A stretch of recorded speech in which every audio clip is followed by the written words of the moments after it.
Chapter 1, The Science of Color. To understand the color printing process, it's important to understand the basic science behind how we see colors of light and the colors of pigment. Light is produced by an additive system.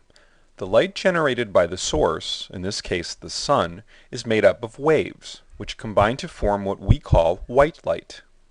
Because the lengths of these waves differ, we use them to measure light in units called wavelengths.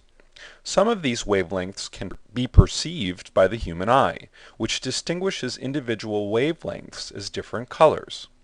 If you've ever used a prism in elementary school science class, or have seen the cover of Pink Floyd's Dark Side of the Moon, you know that sunlight can be separated into these individual colors, which form what is known as the visible spectrum. The colors that we see are formed by a subtractive system. Light of certain wavelengths bounces off of an object, and the rest is absorbed or subtracted. So, if we look at an object that our eye sees as red, that object is reflecting only light with the wavelengths that we perceive as red, and is absorbing the rest. As designers, we work with additive and subtractive color constantly and simultaneously.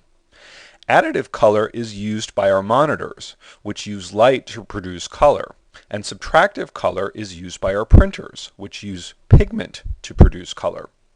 Where it gets tricky is when we're trying to see the same color on screen and on paper. In this familiar graphic, the outer shape is the visible spectrum, what we can see. Inside the triangular shape are those colors that we can see and can be reproduced on screen. Of all the colors that we can see, only those in the overlapping area can be reproduced both on screen and in print. So now that we know the basics, let's take them a step further. In Chapter 2, we'll talk about the primary colors of these systems and how they form other colors.